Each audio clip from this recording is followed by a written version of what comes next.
Hi, I'm Ali and I'm going to show you how to make this really easy sheared sundress. Super comfy. It's so much easier to make than you would think. I'll show you step by step how to do the shearing and how to do the gathering. I've got two different methods of how to do that, and I'll show you how to put this all together. One of the great things about this dress is the fabric is so easy to cut out. It's just rectangles. So the only measurements you need are your waist, and then measure from your waist to how long you want it, and your waist up to where you want the top to finish. That's it, that's all you need. I'll show you really easily how to work out what size the rectangles are that you need to do. The maths involved is so simple. There's two great techniques to learn making this dress. I'm going to show you how to do shearing, which is really easy using shearing elastic, and I'm also going to show you two different ways how to do lovely gathers. I've cut two test pieces of fabric to show you two different ways of how to do gathers. So before you do anything, just make a note of how long your piece is. So mine is 40.5 centimetres or 16 inches. The first way I'm going to show you doesn't require anything special, just a regular sewing machine foot, and set your machine to the longest stitch it will do and just sew a straight line.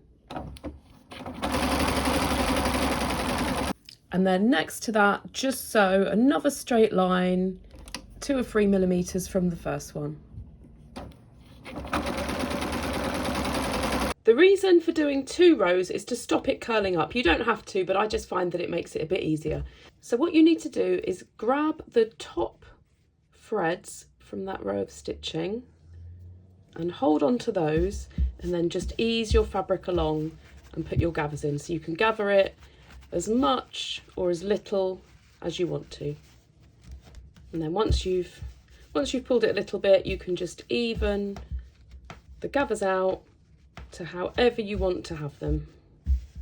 The second way I'm going to show you is using a gathering foot like this. There are various different types, but this is a very basic one, and you'll see with this shape how it gathers the fabric as you sew. Again, you need to have your machine set on the longest stitch possible, and then just move your tension dial to the tightest it will go. And that's it, your machine will basically do it all for you. So make sure you've got a little bit of fabric to the right hand side of the foot. If not, it tends to go under it a little bit, and just basically start sewing.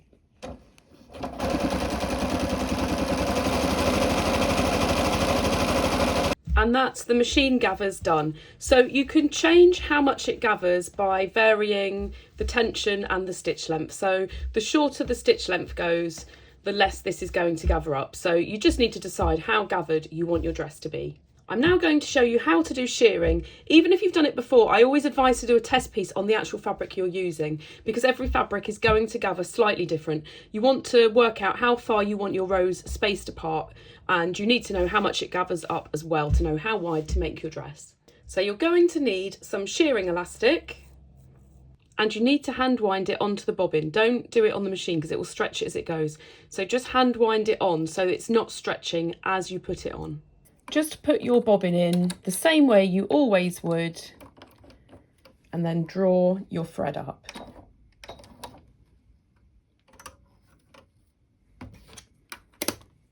And then you just need a regular sewing machine foot. So to sew this, it's the same machine settings as before. The longest stitch you can do and the highest tension you can do, and you just need to sew in lines. Using gingham fabric obviously gives me the lines already. If you aren't using a fabric that has lines on, just use some chalk or a vanishing pen to draw lines if you haven't got lines to follow as a guide. And then you just need to just sew in lines.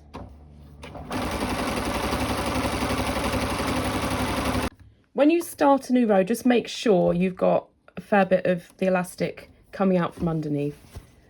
And then the distance that you have your stitch lines apart just depends on what you prefer. So if you're not sure, just try a few versions out first.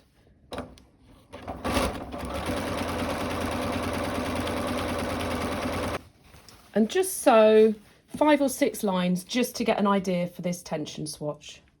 So I've sewn 5 lines to get a rough idea, and the next thing I need to do is just blast that with some steam, and it will help the elastic really shrink up.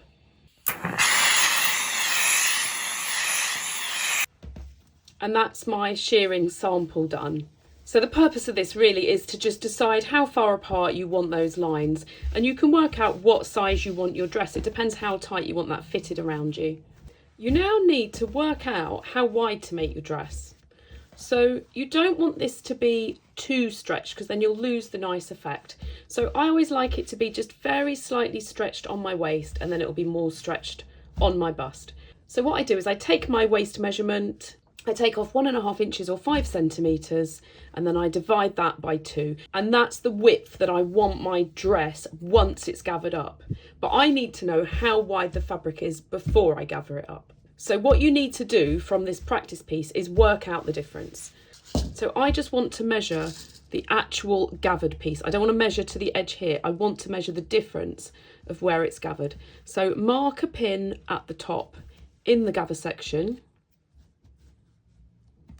It's nice and easy for me because I've got the checks to follow.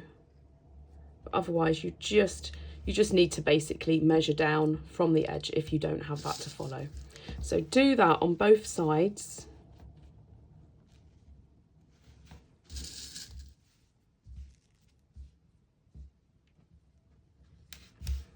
And now all I need to do is measure the difference between the ungathered fabric and the gathered fabric. So my ungathered length is exactly 26 centimetres, and the same piece of fabric, once gathered up, measures 9.5 centimetres. So I just need to do the calculation of the bigger measurement divided by the smaller measurement. So with my 26 centimetres divided by my 9.5 centimetres, that gives me 2.73. But we don't need to be quite that accurate, so 2.7 is near enough. To work out the size of fabric you want, you need to use your waist measurement, and you need to take a bit off because you want it nice and snug. I'll show you an example using my measurements. So my waist measures 76 centimetres. I'm going to take 4 centimetres off that so it's nice and snug, and then I'll divide that in half so I know how wide it needs to be on the front and on the back. And then obviously that's the measurement once it's gathered up. I need to know how big the fabric is before I gather it up. So I multiply that by 2.7, which is what I previously worked out, and that gives me 97.2 centimetres. Then I just need to add a seam allowance either side. I'll be using 1.5 centimetres, so I add 3 centimetres on, which gives me 100.2. So basically 100 centimetres is near enough, exactly 1 metre. And that's what I'm going to be cutting out for my width on my first piece of fabric for the top. You need to refer back to your previous measurements for how long you want it. The measurement that I took from my waist to the top of the bodice is 27 centimetres. And then I decided that I wanted to have 3 tiers on the skirt. So the top one is 14 centimetres, the next one down is 20 centimetres, and the bottom one is 24 centimetres. The top piece, which is 14 centimetres, is part of the sheared piece, which is 27 centimetres. So that panel will be cut out at 41 centimetres. For each of these pieces, I'll be adding a seam allowance on the top and bottom for all the seams, the top edge and the hem.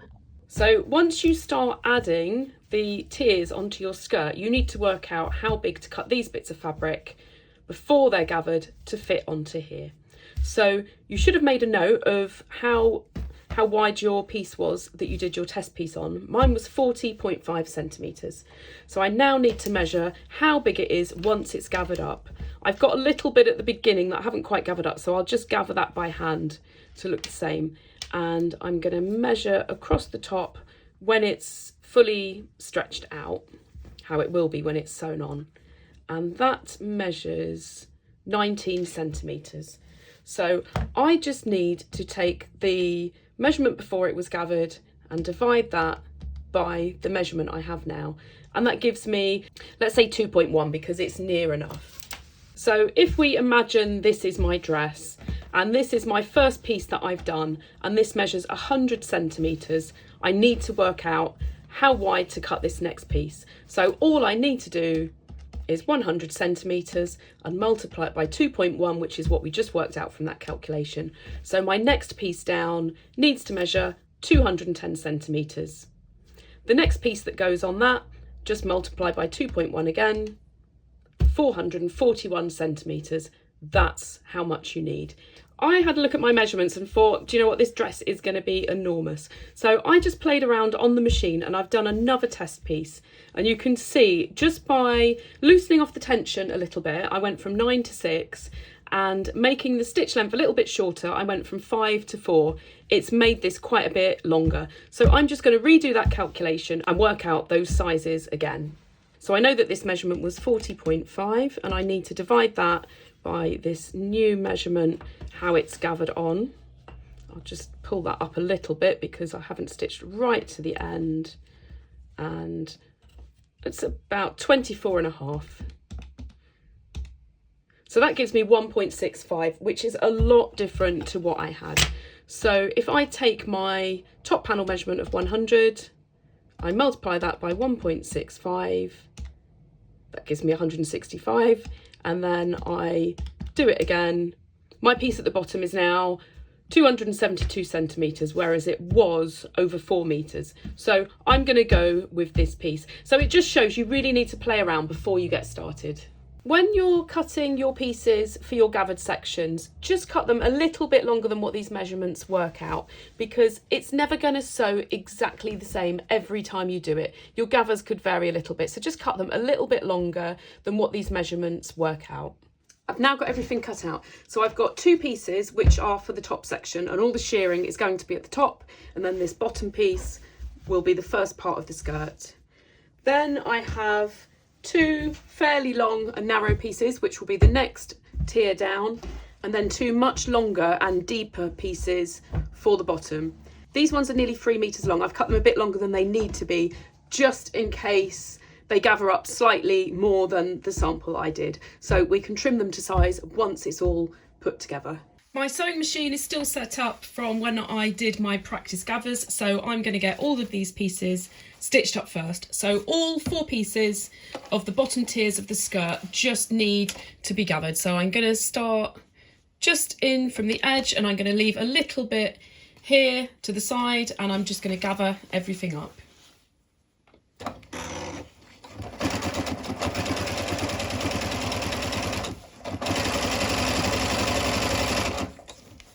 And now I've got 4 lovely pieces of gathered up fabric. So either do it that way or do it by doing the chain stitch and pulling it, but you just need to get those gathered up first. The next step that I'm going to do is I'm going to finish the top edge on my bodice piece. So this is the bit that's going to be sheared up, and I just want a nice neat edge at the top. So you can do a little tiny rolled hem if you want to do that, but I'm going to use the overlocker to do a rolled hem. If you've not done it before, an overlocker is a really good way to do a really neat rolled edge. So obviously every overlocker is different, but on mine I have a stitch length here and there's an R, so I set it to R for a rolled hem. I'm sure most overlockers are the same.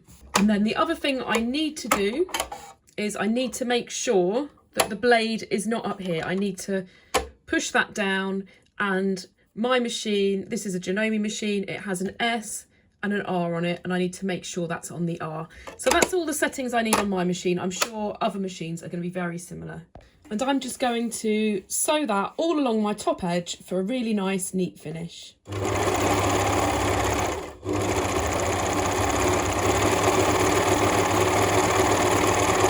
So I've now got the top edge finished. I need to start doing my shearing. So it's going to look like this, except I've got a different edge at the top. So my first row of stitching is going to be here. I'm going to line it up with the gingham because it just makes sense to.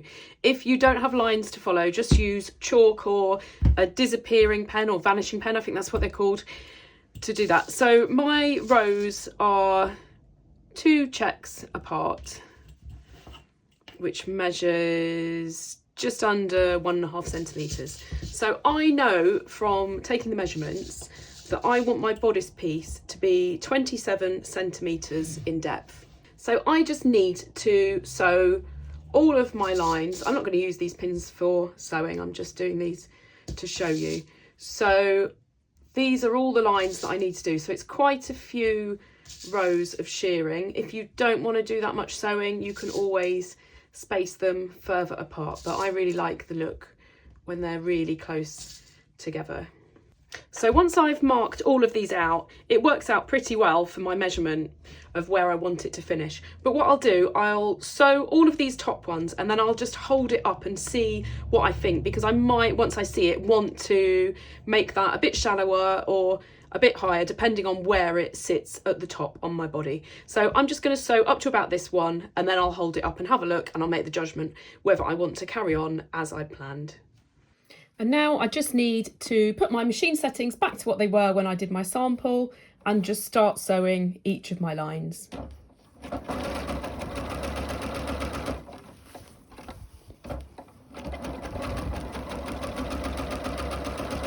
So that's all my shearing now sewn. I just need to give it a good steam. You can probably hear my iron warming up.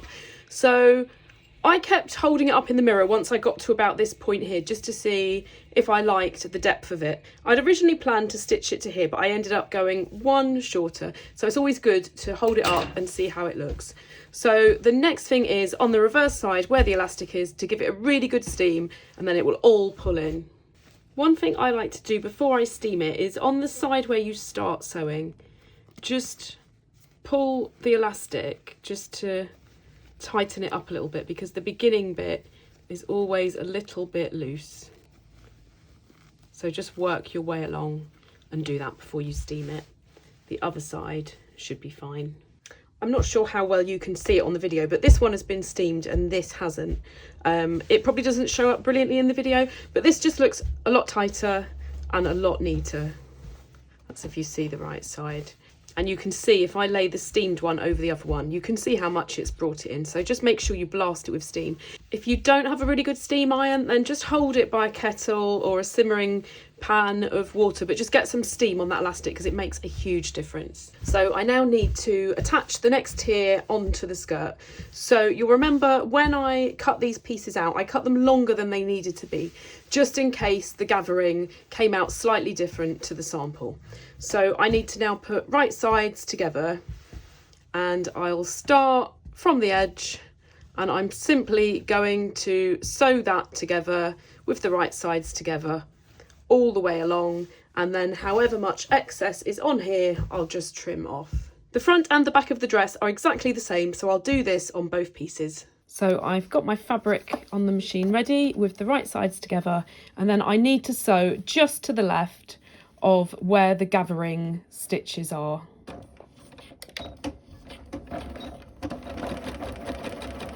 You only want to go over, like literally just almost touching it, and just sew all the way until you get to the other side. And if you've used the gathering foot and you've cut this a little bit extra, just in case, you should have a little bit of excess. If you've gathered it by hand, then you can get it to exactly the right size before you stitch it up. If you didn't use a gathering foot and you did it by hand, then this should be exactly the right size.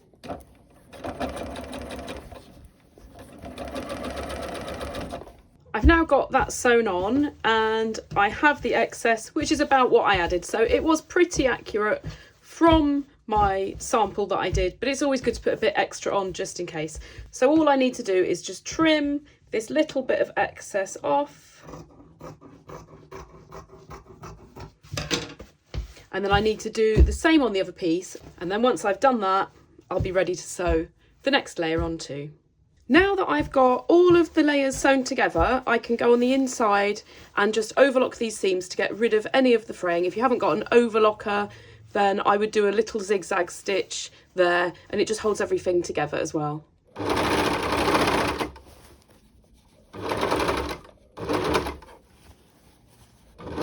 I've now finished off all of these seams on the inside with some overlocking to make them much neater, and I've overlocked the bottom ready to hem it as well. So the next step is to join the front and the back down the side seams. So you need to put right sides together and then match up all of your seams where each tier joins to make sure they're perfectly matched.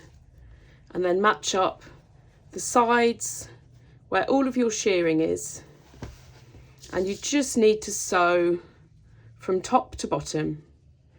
Where the shirring is and you've got this little gap either edge, just sew where the shirring starts. You don't want to sew over the shirring, but you don't want to leave a gap either. So just sew exactly where that join is. So I'm going to just sew all the way down. So I'm starting at the very top. So make sure your top edge is perfectly matched and just do a few stitches and a couple of reverse stitches.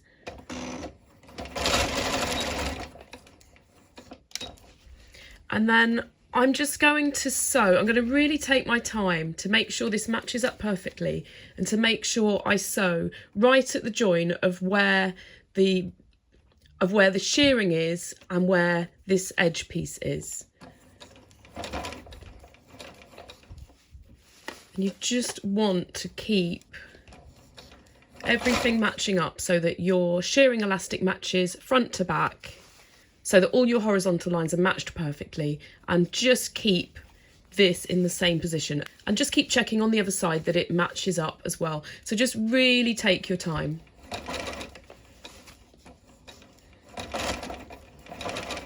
And then once you get to the bottom of the shirring, just continue all the way down to the hem.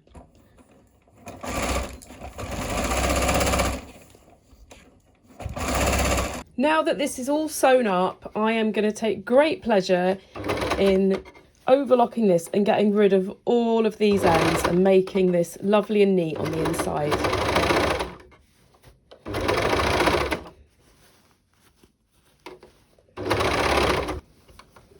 You can see how much better that now looks. We're nearly finished, so I'm now going to sew my hem.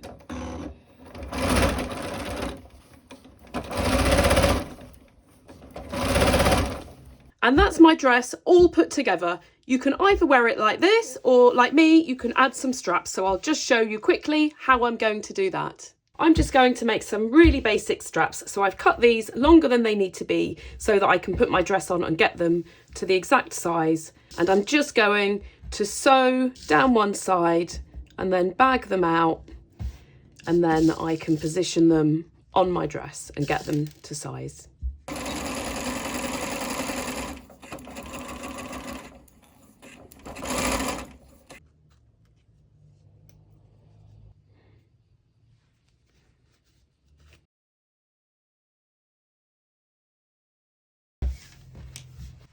I've just put my dress on to position where I want my strap. So I've pinned them on to where I want it to line up. This is my side seam here. So I've marked the positions and I've put pins in to show where they go. And I've cut them so that there's a 3 centimetre overlap. So I can now take these straps off. I can overlock the ends. And then when I put them back on, I know exactly where to stitch them. And I'm just going to do a few stitches across the top here. And then I'll do the other side to match perfectly. And that's it, that's my dress done. I'm so happy with it. It is so comfy. It was really fun to make, and I just want to make this now in a few different fabrics. I'm looking forward to a day out at the beach now so I can wear this, because this is absolutely perfect for the beach. One thing you might want to do is add some pockets. So have a look at my pocket tutorial. You can easily add those into the side seam as you're making it. Just little details like some contrast thread on the top edge when you're doing that overlocked roll hem would be a lovely detail. You can add some detail to the straps. There's so much you can do with this basic dress pattern.